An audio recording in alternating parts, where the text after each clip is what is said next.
Hoje pela manhã, os escritores que estão participando da Jornada em Ação, 13º Seminário Internacional de Leitura, de Pesquisa em Leitura e Patrimônio Cultural, participaram de uma coletiva para a imprensa. O encontro contou com Lúcia Santaella, Chico Marinho, Inácio de Loyola Brandão e Luciana Savagé. A entrevista coletiva com os escritores que estão em Passo Fundo participando da Jornada em Ação ficou em torno da educação no Brasil.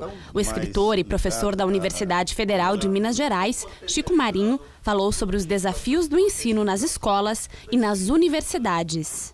Eu acho que a classe, né, a sala de aula começa a se dissolver e dá lugar aos laboratórios que são mais colaborativos, que pressupõem mais um aluno proativo, né?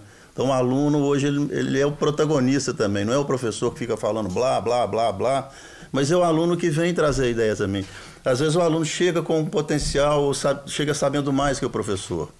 Como é que eu vou falar de mídias digitais com um aluno que nasceu digital, né?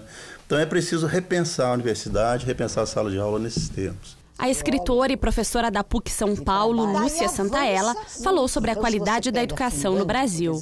Não há educação sem continuidade. Não, a educação não pode ser disruptiva. Bom, o que eu falei lá? Exatamente o tema que eu vou falar hoje à tarde. Os tipos de leitores, e minha palestra começou da seguinte maneira.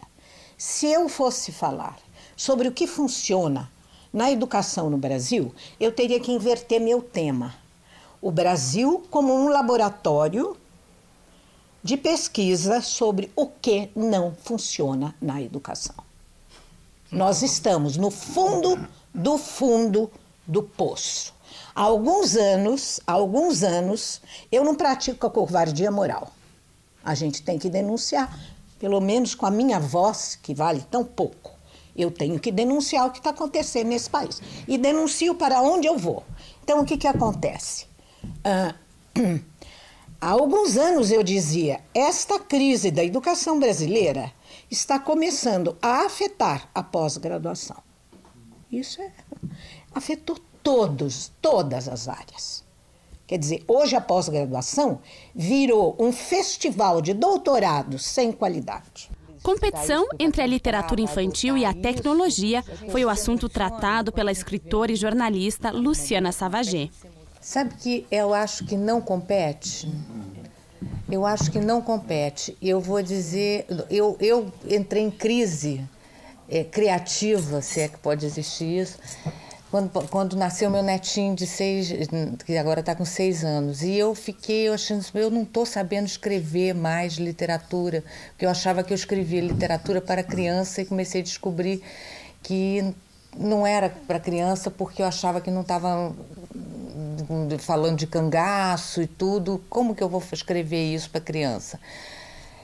E quando eu vi agora meu netinho que começou a me ensinar a baixar no iPad aplicativos como Netflix, que ele me ensinou, e outros, ele começou a me dar aula, e eu comecei a ficar mais preocupada ainda, e ele não dorme sem ler. E eu fico impressionada. Então eu acho que eu não acho que tem crise, eu acho que uma coisa complementa a outra.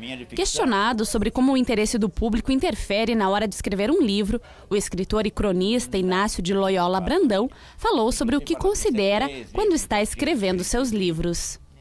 A mesma maneira como eu escrevo para adulto, eu escrevo para criança.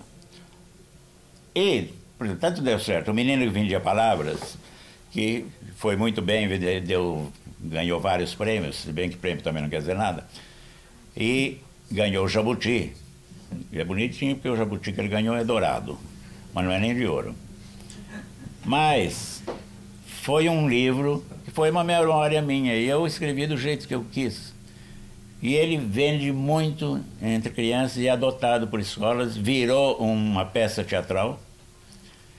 E na peça teatral ele foi modernizado, porque no livro passa quando eu sou na minha infância, e depois na peça passa na atualidade, mas eles conservaram todos os instrumentos da minha infância, e aparece tablet, aparece a biblioteca do meu pai, etc, etc, etc, etc. Então eu escrevo. Eu não sei que público vai, não, quem escreve livro não tem a mínima ideia para onde vai.